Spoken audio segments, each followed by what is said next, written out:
That's the reason why he asked me if I wanted to kill my grandparents, because he wanted to already kill his family. And he was like, let's be Bonnie and Clyde. He said that? Yeah. I was like, okay. I started just beating her head with it. And it was kind of creepy because she was like scared to die. In the world of crime, nothing is more dangerous than two teenagers who believe the entire world stands against them.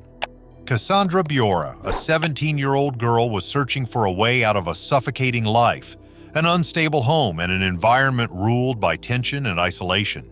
And Johnny Ryder, a 19-year-old young man, was seeking someone who shared his anger toward the world. When they met, fate was not bringing lovers together, it was creating a pair walking confidently toward catastrophe. A toxic relationship that shifted from a shared escape to a deadly conspiracy. On the evening of April 8th, shortly after 8:30 p.m., the Gwinnett County Police Department received a call from a woman named Tomoko Ryder, Johnny's mother. She was screaming on the phone, saying someone was attacking her daughter and her daughter's boyfriend inside the house. When police arrived, they found traces of blood, signs of struggle, and screams still echoing throughout the place. The attackers had fled only minutes earlier, but the shock was not in the attack itself, rather in the identity of the perpetrators. Johnny Ryder, the homeowner's son, and Cassandra Biora, the girl everyone believed was running away from her family, not killing them. At first, the case appeared to be a simple assault incident between teenagers, but when authorities examined the vehicle the pair had left behind, they uncovered a shocking surprise. The car belonged to a 63-year-old man named Randall Biora, Cassandra's grandfather. During the investigation, it was revealed that Randall and his wife, Wendy Biora, had been missing for more than a week. Wendy had previously reported her granddaughter missing in a desperate attempt to find her, but no one imagined that the granddaughter herself was the reason behind their disappearance. When police raided the family's home, they found chaos everywhere. Overturned furniture, rotten food, and locked doors on the upper floor. Behind those doors lay the greatest shock. Two lifeless bodies belonging to the grandparents, brutally murdered in their home days before the attack that exposed everything. The very next day, police arrested Cassandra and Johnny at a friend's house after the pair attempted to take their own lives, a scene that looked like one final attempt to escape the reality they had created for themselves. But what no one anticipated was what Cassandra would later say inside the interrogation room. Cold, chilling confessions revealing a mindset that cannot be described by evil alone, but rather a mix of dependency, instability, and full awareness of her actions. What you are about to see now is a real recording of the interrogation of Cassandra Biora. There you go. You have a seat right here. Okay. Pull you in a little bit.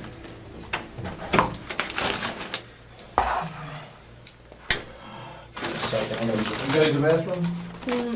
Okay. Can you grab the cutters? Yep.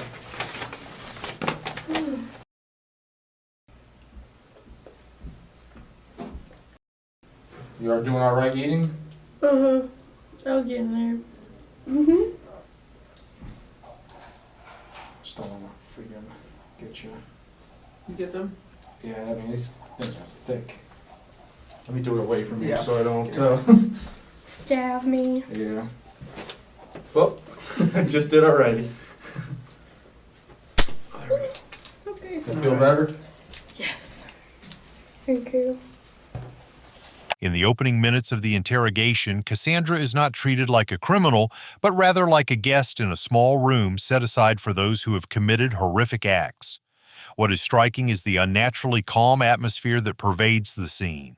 She does not appear frightened or unsettled. Instead, she behaves as if she already knows what will happen.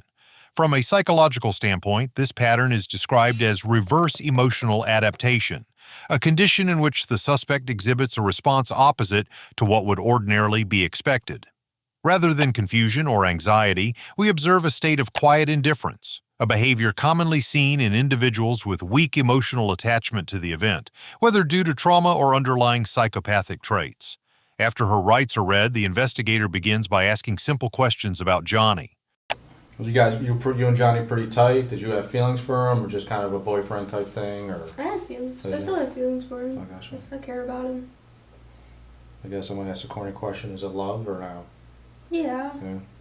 This is what he told me. After Tybee, we went to Atlanta, and we were on like this, I don't know, it was like this parking lot thing, and we got to see like the whole city. And he told me that when we were sitting up there, that like for a second he looked at me and I looked at him, and he told me that all he could see was just me and then purple around me. And he said like purple is like a sign of love. And he said like ever since then, like it was like love at first sight or something. That's kind of cute though. Is he okay? Yeah, he's fine. So Is he sends his regards and all that stuff. So is he doing okay? no, he's fine. Okay. Yeah, he actually is better off than you. You know, they weren't that deep or anything. So he didn't. Really? Mm-hmm. Man, I could have sworn he did worse than me, because I remember when we were in the bathroom, because he did it with me too. He kept going, and I kept telling him to stop. So Yeah, maybe this tougher skin. I don't really know. Okay. At this stage, the investigators realized that Cassandra had reached a level of comfort that made her more likely to open up. She spoke with an unusually candid tone and showed a readiness to answer questions without obvious resistance. Observing this, the investigators decided to move from superficial inquiries to substantive questions directly related to the crime itself. The plan was that we were both going to get both of our families. But first we got my grandparents. Then that's why we went over to Johnny's house. And we attacked his sister and her boyfriend because he wanted to kill his family. Okay. So that's like, we stayed in town for a couple days because, we wanted to get some money. We wanted to get ready to leave. And then that plan, just going over to his house, kind of just like, it didn't work out at all. It went downhill from there. When Cassandra utters the word plan, every excuse of coincidence disappears. This is not the error of a child, but a mind that drafted a murder project. Her use of the pronoun we is not merely narration, it is an acknowledgement of partnership. The plan was explicit: eliminate members of Johnny's family one by one. But what they had not accounted for was the presence of Mindy's friend in the house when they arrived, which sabotaged the operation from the outset. And when Johnny's mother returned before they could subdue Mindy and Kevin, the plan failed, and they were forced to retreat. That was Johnny's idea, because then that's the reason why he asked me if I wanted to kill my grandparents, because he wanted to already kill his family. And he was like, let's be Bonnie and Clyde. So I guess let's start from scratch about what happened, starting from when you ran away. I guess is that the 31st? Do you remember, or 28th or something like that? I didn't really run away. My grandma kicked me out. Okay. Cause this is what happened.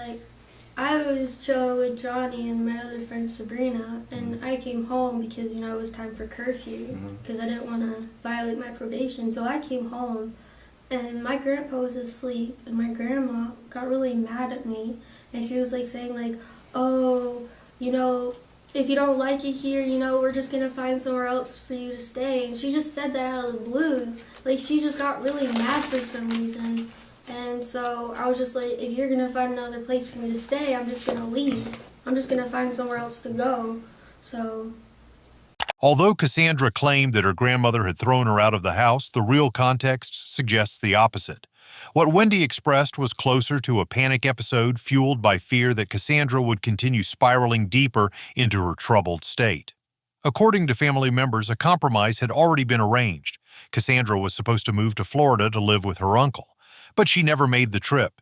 Instead, she chose to run away with Johnny. It was not the first time. She had previously vanished from her grandparents' home when she ran off with her former boyfriend, Tyler, and remained away for more than a month. So when she disappeared again, this time with Johnny, it did not seem shocking to the family. Perhaps her grandparents believed it would unfold the same way as before, that Cassandra would return on her own after a short period. But what they did not realize was that this time was different. This was not just a rebellious teenager seeking freedom, but the beginning of a radical shift in her behavior. The first days seemed ordinary. They slept in their car, drifting from one place to another. But in that isolation, something began to change. Their bond grew toxic, and their thoughts turned violent. Everything would unravel soon after a single conversation, the spark that set everything in motion. So you So I guess when do you decide to go back to your grandparents' house in the middle of the night? It was like a couple days after, like 2 or 3 days. You remember Saturday, Sunday? Do you have an exact? I don't really remember. Like I didn't really even know like what day it was that we went into the house. And before you did that, did you and Johnny meet up somewhere at a park or something to talk about what's going on? We went to Peace Ridge Park, and we talked about it. At first, it wasn't my idea at first. How did you even get? I guess what was said. How did you even bring up? What was the context? He first asked me, "Are you afraid to die?" And I said no. And then I asked him, "Are you afraid to die?" And he said no. And he was just talking about how we could like run away together, you know, that kind of like dream. And he asked me, he was like, "Would you kill your grandparents?" And I kind of like hesitated for a minute. And I was like, "Why?"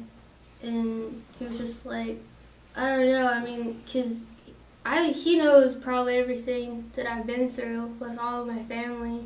And he understands that, you know, like, all I really wanted to do was just kind of get away from everything, kind of just move on with myself. Like, I wasn't having a good relationship with my grandparents. Like, it started getting really bad, you know, like, that I got a charge from them because, you know, like, I fought them, you know.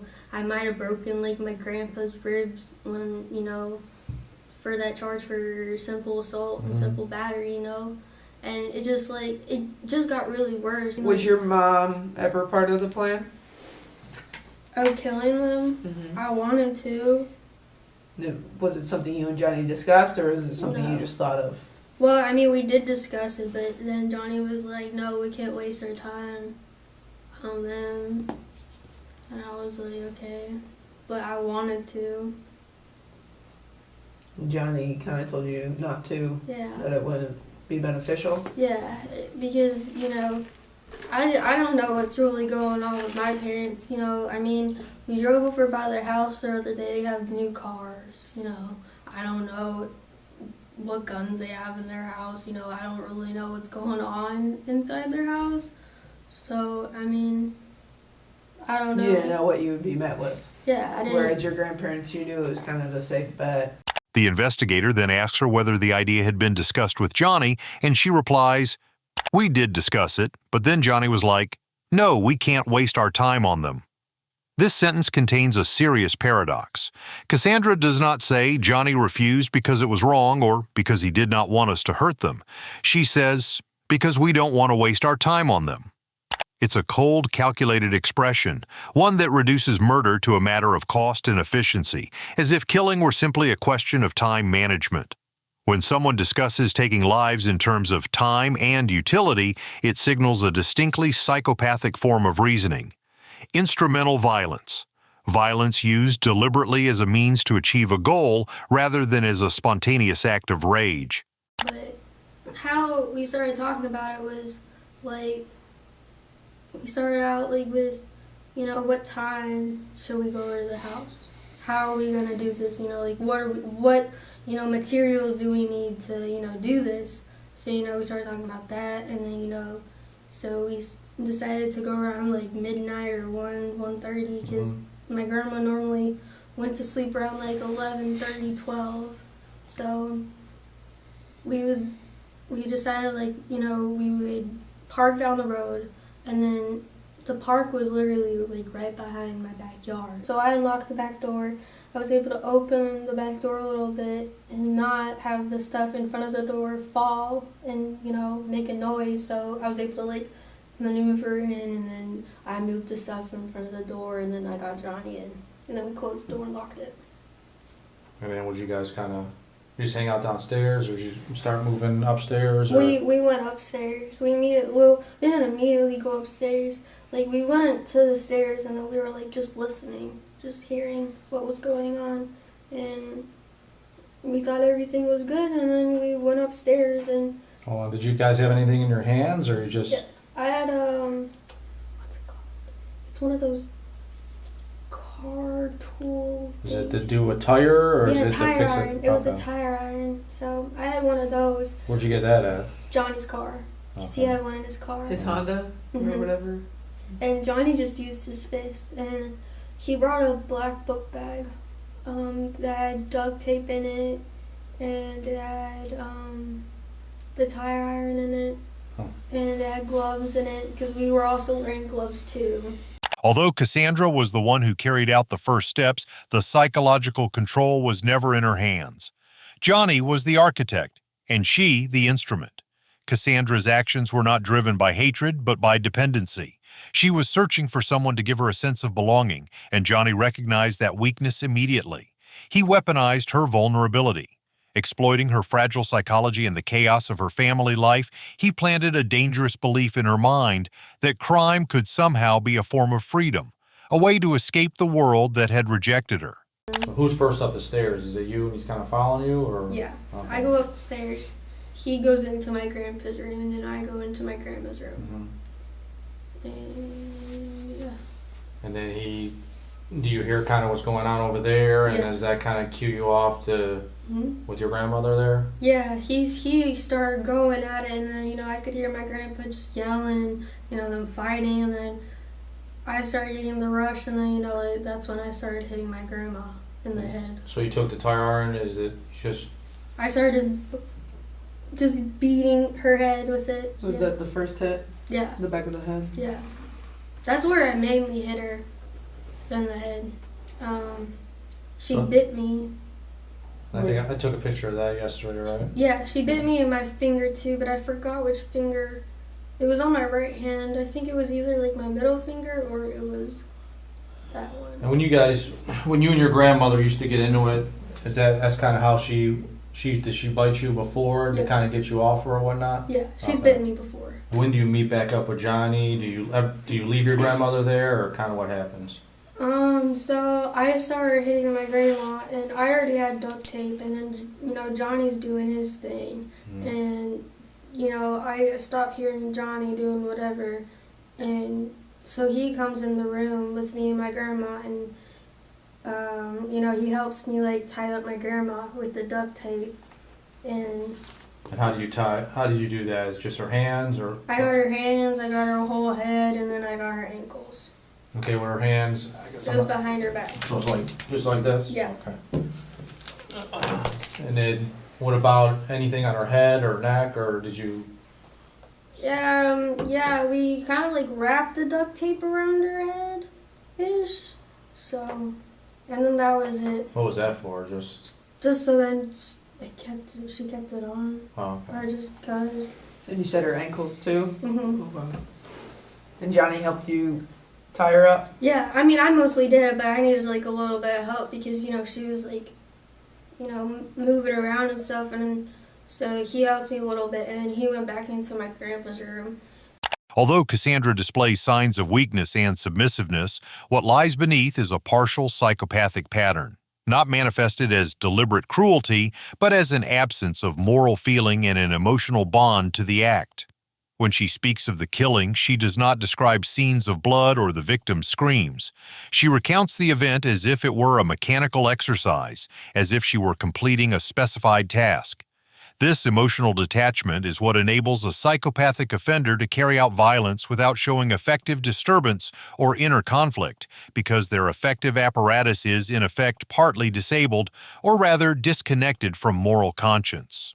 What is notable in Cassandra's case is that she is not a full-fledged psychopath, but rather what clinical analysis terms dependent psychopathy. She possesses affective hardness and emotional coldness, yet she does not enact them autonomously. They emerge under the influence of a powerful, dominant relationship like the one with Johnny. In other words, she was not driven to kill for the sake of harm itself, but for the sake of belonging. Dependent psychopathy typically develops when a person with psychological fragility and a chronic sense of worthlessness encounters someone with strong intellectual or emotional dominance, and the former begins to adopt the latter's coldness as a symbol of strength. What were you doing when you went back in your grandpa's room? I was still with my grandma, and then... In her room? Yeah, and then I dragged her into my grandpa's room, and Johnny asked me to go get some knives. So I got some knives from downstairs in the kitchen, and I got 3 big butcher knives. And then when he started like stabbing my grandpa. Because then I went back upstairs because I dragged my grandma into my grandpa's room, so they were both in there. Mm-hmm. And then I asked her for the code to her safe because I already knew that she had a safe in her closet. I just didn't know it was in the safe. Mm. So, I mean...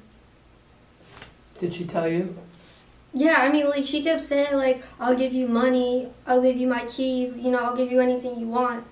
But, yeah, she just kept saying... Was she able to talk with the duct tape around her face? Yeah. Like, she was like, mumbling. You could still understand her, but, like, at the same time, you couldn't.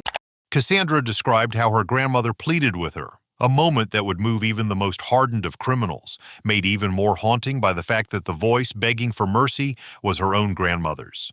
Yet, despite it all, Cassandra went on and finished what she had started. Johnny's stabbing your grandfather, is it mainly in the torso or? Yeah. Okay. Yeah, he just, I don't know why he did that, but he just kept going.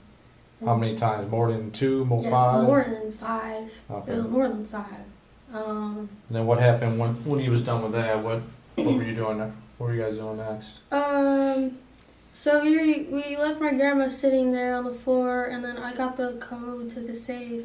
So Johnny's watching my grandpa and my grandma, and I'm over. How'd you get that code? Did she tell you guys, or? She told us. Okay. So she told us the code, and you know, I went in the closet because that's where they kept the safe. So, you know, I go in there, you know, I'm checking out all the stuff, and I grab the book bag, and I just start stuffing the book bag with everything, you know. Like, there was envelopes just filled with money. There was probably about, like, $1,000 that we found in that safe that they were just saving. And... Did you know about that money, or you just said no? Well, my grandma, it was kind of weird. Like, she was kind of giving me, like, an idea about it before. Like, she was saying, what if I just gave you $1,000? Would that just make the world a better place? I'm just like, no, I don't want $1,000, you know? So, you know, she kept saying that, and then, like, when I saw it, I was just like, wow, she actually had $1,000 in her safe. Like, that's crazy. You got $1,000 in cash. Did you spend it all, or do you have it all? We spent it all. Okay. On food, money, weed. And the money you were going to potentially get from Johnny's family was going to be what you were going to start new with? Yeah. Where were you going to go afterwards? We were going to go, like, to Florida. Okay. Anywhere in particular? Maybe, like, Pensacola, Panama City. Just somewhere, you know, where we could just, like, escape. So you guys put that stuff in a bag, and then basically Johnny's in your grandpa's room with your grandpa and your grandma in the room. Do you come back in there and say, hey, I got this stuff, or what? Okay. Yeah, I go back into the room, and I tell him that I got the stuff, and so after that, he slits my grandpa's throat, and then we drag my grandma into the bathroom, and... What was the reason for that? Just to bring her to the bathroom? Yeah, I don't know why we brought her back into the bathroom. I guess we didn't want to bring her into the bedroom. Okay. So we just brought her into the bathroom. And then, yeah. And then Johnny slit her throat too. And I actually hit her in the back of the head with the tire iron. Well, not the back of the head, but like right where your spine is. Because he was telling me, he was like, if you hit right there, like just one like good hit, you can just knock the person out and then they'll be dead. And she was like pretending to be dead for a while. Like I would, you know, check up on her and I would see that she was still breathing. And I'll be like, Johnny, she's still alive. What the heck? And then like Johnny finally like made the like last blow, and it was kind of creepy because she was like scared to die. What becomes evident here is the complete collapse of moral and emotional boundaries in Cassandra. The way she speaks about the killing and about seeing her grandmother afraid of dying reflects a psychological dissociation at the moment of the act, a state in which the brain ceases to process the scene as a real human event and instead treats it as an abstract image devoid of emotional meaning. This type of dissociation is common among offenders who commit horrific crimes while in a state of psychological fusion or strong emotional dependency on another person, as was the case with her and Johnny. So you said the last blow, though, was just like the last hit, like that. Last hit with the tire iron? And who did that? You or Johnny? Johnny. Had her throat already been slit? And then after he like did that. Then he slit her throat. Oh, okay. Kind of walk me through what was on in your head. I mean, was it, like you said, the rush where it's go time, I just need to do what the we came here to do? Yeah. Or was it like, fuck them, they gave me curfew, they deserved it, It was let's like, get the shit going? it's both. Both? Honestly. Like, I mean, I stopped doing Kung Fu for a while just because, you know, my mind wasn't there. You know, I just, all of my feelings were and my emotions were all over the place and I wasn't able to focus. So that really affected, you know, my Kung Fu. But when I was there, you know, like, I don't know, like, just all of my emotions kind of just, like, came out when it was happening. Like, I was just angry and I was sad, but I was heartbroken at the same time, you know? Because it was just like, you know, why did all of this stuff have to, you know, happen with my family, you know? Like, why did I have to deal with all this shit, you know? And it's just, I just kind of really got tired of it and I couldn't handle it anymore. Like, I just kept exploding inside almost. Like, I wanted to just run away and just be by myself with someone, you know, and just start my life. Like, I was just tired of being... And Grandma and Grandpa were your biggest hurdles? Yeah. Is that how you saw them, as your biggest hurdles to being with Johnny? No, they were my biggest hurdles because of probation. Okay. If I didn't get probation, like, I wouldn't be in this, like, I don't know, like, probation kind of really messed me up because, you know, I was going to get a job, you know, I was going to, like, start getting money, just, you know, starting my life, and then once I got probation, it kind of just, like, really messed up everything, you know. When Cassandra attempted to explain her motive, her justification began to appear increasingly illogical. It's difficult to imagine that a double homicide could ever mark the beginning of a better life. She claimed she wanted to escape her family, yet she never explained why their deaths were necessary for her freedom. She could have simply run away with Johnny, but what likely held her back was money. Perhaps in her distorted logic, her grandparents became obstacles, barriers between her and the life she wanted. In truth, she killed them to gain access to the money she believed was hidden inside their safe. Eventually, both Cassandra and Johnny confessed to murder, aggravated assault, and theft. They were sentenced to life in prison plus 21 additional years and will not be eligible for parole for 60 years.